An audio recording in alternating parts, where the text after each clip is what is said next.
My name is Alison Woodall, and I have an online guide called Make the Move that takes you step by step through the process of planning your move to a new state in the USA. And you can find out more at alisonwoodall.com.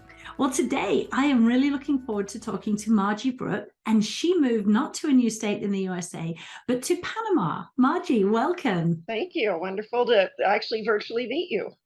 Well, it's great to meet you as well, because I talk to so many people who've moved to different states in the USA, and that's fun to talk about. But making that leap to a whole different country, that is a new step in bravery. So tell me a little bit about, where did you live in the USA, and then what made you choose Panama?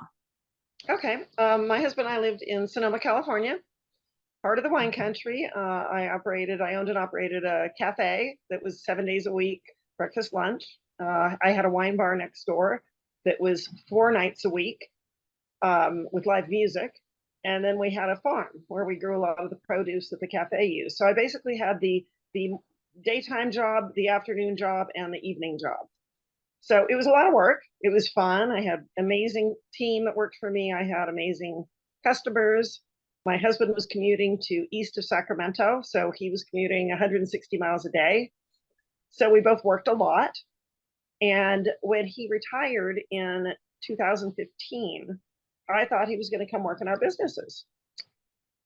And he never showed up. Imagine that. And so my thought at that point was, this isn't going to end well if he's retired and I'm working 80 hours a week. And so I said, what's plan B? Because all those things were tied together. The farm, the cafe, the wine bar, I couldn't just exit one. And it's also extremely expensive to retire in Sonoma, California, like prohibitive. And so we started talking, and it's like, where are we going to go? Europe seemed too far, too much travel. You'll never come back for important events because it's just too time consuming and difficult. We considered Mexico, and we actually went to Mexico. We both traveled extensively in Mexico. I love Mexico. I love Mexican food. But it didn't win on safety. I'd never been to Panama. I'd never really considered Panama, and started reading about it. There was a lot that was very appealing: money savings, the weather. It's relatively close to get back. I've traveled back to the U.S. probably 15 times since I've moved here, so that's pretty easy.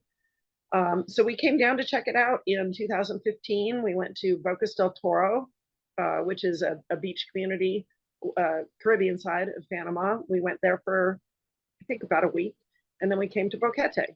Boquete is in the highlands of Panama. It's at about 4,000 feet elevation, and it's eternal springtime here. It's very temperate. It is warm, not hot. Most of Panama is quite hot because it's 600 miles from the equator. So here we have temperatures that range basically from 60 to 86, 365 days a year.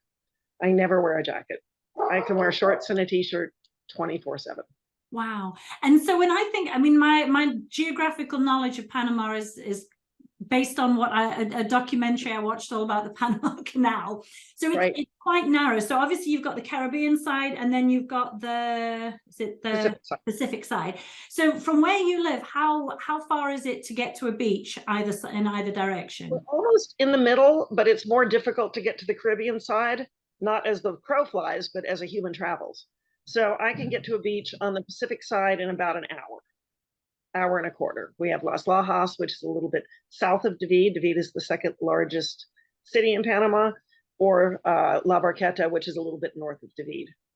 And just talking about traveling, what are the roads like? Are they, obviously they're not going to be like American roads, because they're not, but the Pan American highway is good. It's a good highway. I've literally never driven all the way to Panama City. I always fly, because the flight is about 40 minutes and the drive is about 6 or 7 hours. But I've driven around. The state I live in is Cherokee, and I've driven all over Cherokee. There's another town called Volcan, which is higher up mountain. Volcan is the highest volcano and the highest peak in Panama. And Boquete is kind of in its shadow. Okay, well, beautiful. And so when you say mountains, are these like towering mountains like the Rockies, or are they kind of Not lower hills like, I don't know, the Appalachians? not like the Rockies. Volcan Baru is 11,000 feet. So the mountains around there probably vary between, I'm at 4,000 feet on up to maybe 8, and then Volcan Baru is the highest. Okay, wow, wonderful. So you've got great weather. You're easy to get to back to the States. Do you mind me asking kind of what's an average price for a flight? Do you know what that would be? Well, one of the benefits of living in Panama and getting your residency is you get discounts. It's called a jubilado discount, and it's basically for retired people. So anyone that lives in Panama with a Panamanian residency, not a tourist, can get the discounts. We get 25% off in restaurants. The biggest one for me is we get 25% off airfares. So I save 25% off whatever rate I can find online when I fly back. So last time I flew back was in last August. I flew to Oregon for a family reunion, and I spent about 575 round trip from David. The David airport, you have to take a small flight to Panama City, and then from Panama City round trip. This time I went through Denver. Sometimes I've gone through LA, I've gone through San Francisco, I've gone through Houston, I've gone through Miami. So there's a lot of flights that come to Panama. The airline I fly is typically Copa, which is a Panamanian based airline. From Florida, we have a lot of Floridians here. From Florida, people don't think of it. People think of Panama as being south, and it is, but it's literally directly south of Florida. So going to the West Coast is a much longer flight. When I was in Sonoma, it was like a 7.5 hour flight to Panama City. Floridians, it's like a 3 hour flight. You mentioned about retiring there. So presumably it's got great benefits if you're retiring in terms of cost of there is a visa called the Jubilado, or it is a Jubilado. It's a Jubilado visa, and that's for retired people. It has a requirement of income. You have to prove that you have, I believe it is still $1,000 a month income, permanent, and you can get a visa, a permanent visa to live in Panama. You are not allowed to work. So you're claiming you're a retired person, you are a retired person. My husband has that visa. I got a visa called the Friendly Nations visa because I knew I wanted to do things. I'm very entrepreneurial. And that visa allows you to work.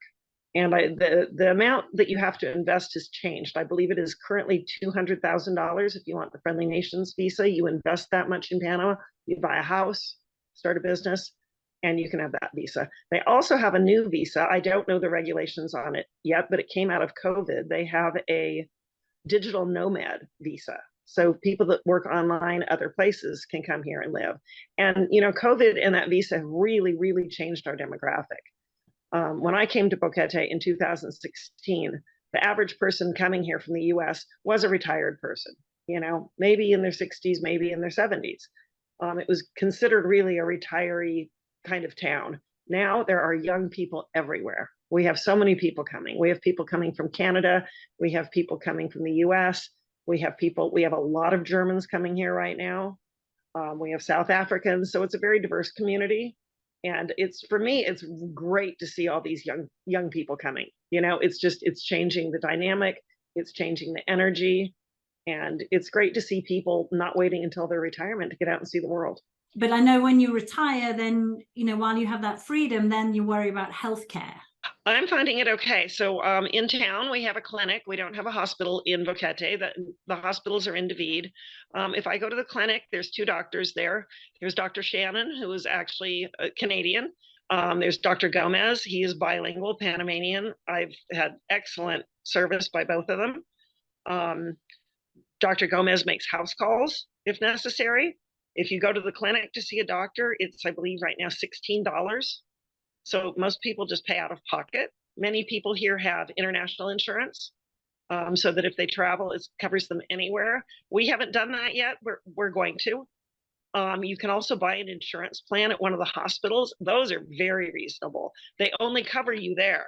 But if you're moving here, not really planning on traveling a lot, it's a great way because you can just go to that hospital and have all your needs taken care of. I had a personal experience last year, a year ago. I had appendicitis. I went to the hospital. checked in before the surgery happened. My appendix burst. So I was in the hospital 4 days. I had laparoscopic surgery. They do give you the choice of being cut open the old-fashioned way or laparoscopic. Cost about $1,000 more for laparoscopic surgery, which I opted for. I highly recommend. And I was in the hospital 4 days. I had a private room, private bathroom, great doctors, nurses. The only thing I would say is they over air condition the hospital, take a blanket. But I had a great experience. It cost $8,000. And I always think if someone really wants to move somewhere, there's always going to be a few little obstacles, a few bumps in the road that you have to overcome. You know, you figure that if you really want to move somewhere badly enough, you figure it out. And you have to have, I think, to move out of the country, you have to have some flexibility. You have to know yourself, I think. It's hard on the people that come here and expect it to be little America. It's not America. I mean, I have people that ask questions like, can I use my attorney at home for my real estate purchase? No, they have no status in Panama. No, you can't. No, you can't get an American mortgage to buy a house in Panama. They have no jurisdiction here. So you are moving to a different country and you have to be able to adapt to a different culture. But that's the fun. If you wanted to live in America, you'd move to the next state over. But if you want that totally different experience and the personal growth that you get moving somewhere new. I mean, obviously I've done it. I've lived in Australia, I've lived in England. My mom's South African, although I've never actually lived in South Africa. I've lived in Canada, and although Canada's just across the border, the culture is way more European than it is American. So it's fascinating. I love it. Okay, so you can be a digital nomad. You can invest in the country and get like a regular work visa like you have, or you can retire there. Transportation is great. Hospitals are everything that you need. I know you said earlier when we were talking that they have like a very strong homeschooling community. Presumably that would tie in with digital nomads. Correct. There is. I'm not super familiar with it because I don't have children here. But there are a lot of younger families moving here. I just sold a little farm that's about an hour away to a beautiful young couple from Texas. They have a 18-month-old, I believe, and she is due to have her second child in a couple of months. And so they've packed up. They've literally been here, I believe, right now 2 weeks. Wow. They have a little farm that grows everything. I mean, there's bananas, plantains, all the citrus, papayas, mangoes, avocados, all growing there, all mature. And there's a little fixer up, definitely a fixer up house. He came out of construction, so they're going to be fixing up the house and moving on to their little farm to raise their children. Wow, it sounds idyllic. It does, and their children will now be bilingual. So in terms of cost of living, real estate in Boquete has gone up. So real estate certainly isn't free. So it's going to depend on where you're coming from. If you're coming from Ohio, you might find it expensive here. Coming from California, if you're a homeowner in California, you're going to find it very reasonable here. Okay. My mom came here in 2018. She sold her place on Bainbridge Island in Washington, and she was able to buy a condo that was equal to the condo she sold there for half the price. Okay. So a lot of people, if you're coming from the West Coast, you're going to find it favorable. But the savings outside of real estate are pretty great. Like I said, going to the doctor is $16. I don't know where you can do that in the U.S. Homeowners insurance is like $300 or $400 a year. Produce is very inexpensive here. They sell in David on the highway giant plastic bags of produce. It's like 10 pounds of produce, and it would have, say, potatoes, carrots, cabbage, tomatoes, green onions, celery, whatever else is fresh, and they sell those bags for $7. Wow. So yeah, things are really, food is much less expensive. Restaurants are much less expensive. A typico restaurant, which is what we call them, which would be like a little Panamanian little cafe, you can go have breakfast, say 2 eggs, hojaldra, which is a fry bread that's delicious, a caramaniola, which is a little yuca kind of pastry that has a little meat filling in it. So you'd get an hojaldra, a couple caramaniolas, maybe some sausage, 2 eggs, and coffee, $3. Wow. Well, Yeah. so just thinking about, so like someone who maybe has grown up in a subdivision somewhere, I don't know, in Southern California, describe what like a community, like the community that you live in is like. So I do compare Boquete a little bit to Sonoma. And Sonoma, and when I say Sonoma, I mean the town of, not the whole county, right? Because there's town of Sonoma and there's Sonoma County. So I was in town of Sonoma, and it's a small town. You know, Sonoma proper is about 10,000 people. Sonoma Valley is probably 30,000 people. And Boquete is a little bit like that. In town, it's probably about 10,000 people. With you know, the surrounding neighborhoods is probably around 30,000. So it's similar in that way. It feels smaller than Sonoma to me, but we have in Sonoma, or in Boquete proper, we have something like 80 restaurants. We have great grocery stores, we have hardware stores, we have all the modern conveniences. A lot of people here go to David, which is the second largest city. It's about 35 minutes away, to go to PriceSmart, which is basically Costco. And we have Do It, which is basically Home Depot. We have a store called Conway, which I always say is basically Target, but it's not basically Target. It's literally Target. On the receipt, it says Target. So it's in fact bigger than the American Targets I'm used to. So we have everything here. You know, people post. I'm on a lot of Facebook groups, and people are like, "Should I ship my car?" We have cars here. Should I ship my furniture? We have furniture here. You know, we have things here. You don't need to ship a container of stuff. You know, our move here was different than most because we drove. We drove from Sonoma. We left on August 1st of 2016. We arrived at our home that we had already purchased on August 26th. So we took 26 days. We actually hired another man. He's actually a firefighter in Texas who had done the trip like 60 times.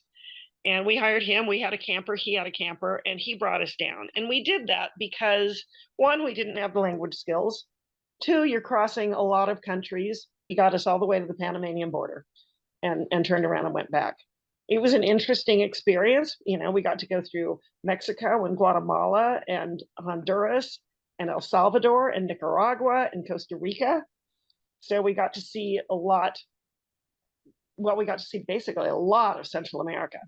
One of the things when I'm coaching people about moving to a new state, when you've gone through the stress of finding where you want to move to, packing up, you're exhausted after, you know, cleaning out your house, whether you sell everything or whether you pack it in a moving truck and take it with you. And so many people, they just want to jump on a plane or drive across country as fast as possible to get to start their new life. And what I always say is, when you move to a new state or a new country, that's you starting a whole new life, and you need to celebrate that some way. Now, for me, that's a road trip. I mean, when we moved from Florida to California, we did a 6-week road trip through the southern states. And then when we moved from California back to Georgia, we did a 2-week road trip through the northern states. It would have been longer, but we got caught in snow, and I have a 2-wheel drive truck and we had no snow chains. But you know, if road trips aren't your thing, take a week-long break at, you know, your favorite resort, at a beach or something. Do something to celebrate. And I would have been right there with you. I would have been in the back of your camper going, yay.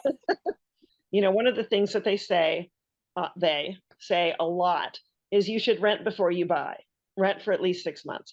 And I tell people, because now I'm in real estate, that's really good advice. But it's not for everyone. It wasn't for me. I know myself. I'm not a renter. You know, I knew I had animals in California. I knew I was going to want a horse pretty quickly. I had 200-pound dogs. I had a cat. I knew I wanted chickens. So we actually bought a house. This is not advised for most people, but it worked for me. We bought sight unseen. We had been here. We did real estate tours. It was a couple months later. We weren't really ready yet, but our realtor called and said, "This is your house, and there's somebody flying here to buy it, but it's not in contract yet. So if you can sign it, you know, you can buy it. You can kind of slide right in." And she said, "Fly down right away." And I couldn't, you know, I was running businesses. And so I just said, send video, send photos, and we put a down payment. And we started a remodel without us being here. because our house is an older home. I wasn't moving to Panama to live in a gringo house. I was moving to Panama to live in Panama. Our house is like a 67-year-old Panamanian house. It has a lot of, you see behind me, wood. We have wood floors, we have tile floors, we have a lot of wood paneling, but our house is 3 levels. So it's really large and it's cut up kind of into 3 apartments. We built a party room onto our property. Our property is a little over 2 acres and it has a kitchen, living room, dining room, and a bathroom. And so literally nobody comes in our house. Our house is our private space. Every kind of entertaining we do, whether it's 1 person or 30 or 40, it's out there. It's in that, we call it the pavilion. And it's a big glass room. So, you know, we're enjoying what's beautiful here. We have beautiful views. Everything's green. It's very lush. And the property already had two stalls on it. So that really appealed to me. I now have 4 horses. Well, wonderful. So presumably, as you're talking about all these remodels and these flippings, it's relatively easy and inexpensive to hire a contractor and make any changes. Has that been your experience? It is. There's a lot of people moving here, buying lots and saying they're going to build. I would never recommend anybody move to any country that they don't know and immediately build. So I know a couple from California who built without being here, and they didn't get the gringo house that they were imagining. Mm-hmm. And they were very upset because they wanted things to be like they are in California, and this isn't California. Yeah. So it didn't go well and they left. So I would always recommend somebody come and rent or buy or remodel, but don't come and buy a lot and plan on building a house before you've been here for a while and you understand how things work. We don't build with sheetrock and metal framing. We build concrete block for the most part. It's a different kind of construction and there's reasons for it. It's humid here. We don't have a lot of the systems. In Boquete, we don't have air conditioners. We don't have heat in our homes because we don't need it. So it's a completely different construction style. To build a house here, it has to be drawn and stamped by a legal Panamanian architect. So you can't just bring your plans from America and build a house here. It won't work. Well, so what I'm taking from this is that when you're ready, you know, if you think Panama is the place that you want to move to, come for a vacation, check it out, get in contact with a realtor who can guide you, who can say, yes, I think you would be a great kind of person to buy a home and I can help you, or I don't think you're ready yet, why don't you come and rent, or just be guided. And that is something that you do, isn't it? Correct. So if I came to you and I said, okay, I think I want to move to Panama, would you suggest that I came for a vacation first and then met with you, you know, to get a feel for kind of, you know, the areas that I like and be guided by you? Would that be the first step? Yeah, there are a lot of relocation tours. And what I say about that is if you want to check out Panama and you want to check out all of Panama, that's probably a good way because they kind of do. They start in Panama City, they go to Coronado, they go to the beaches, they show you around. I knew that I wanted Boquete because I can't do the heat. It's just, I prefer not to do the heat like that. So if someone wants to move to Boquete, is that how you say it? Boquete. So what's the best way that they can contact you and find out more? Okay, well, I'm on WhatsApp, my WhatsApp, and it's also my phone number, so you can actually just call off WhatsApp as well. My WhatsApp is plus 507, which is our country code, 6607-4060. My email is Margie, MARGIEOTL @gmail.com. My website for the houses that I'm selling personally is forsaleinpanama.info. And the company I work for is casasolution.com. No S, not Casa Solutions, casasolution.com. Wow. Well, I think Panama could be on my list. Whenever I talk to people from different places that I've never been to, I'm like, oh, I really want to go there. Travel is my thing. I very rarely eat out. We live pretty minimally. My house is little because I want to spend all of my money traveling. And come down. I have to mention one other thing. Yes. I'm a horse person. So for horse people out there, Boquete is a wonderful place to have horses. I have 4. It's much less expensive. There's no way I could have 4 horses in California. They live on my property. But the other thing about Boquete and Panama is we have something called cabalgatas, which basically translates to cavalcade, which is basically a horse parade. And they're so much fun. The cabalgatas happen in Boquete a couple times a year, but almost every town has their own version of a cabalgata, and we often trailer to them and ride our horses in them. And they have hundreds of horses. I've only been to the David ridden in it once. 6,000 horses, live music, rum trucks. And, you know, I always say if that happened in the US, it would end up with death and lawsuits. And here, for whatever reason, it just works. It's just fun. We do it as much as we can, and it's just a blast. And if you Google cabalgata Boquete, there's some videos.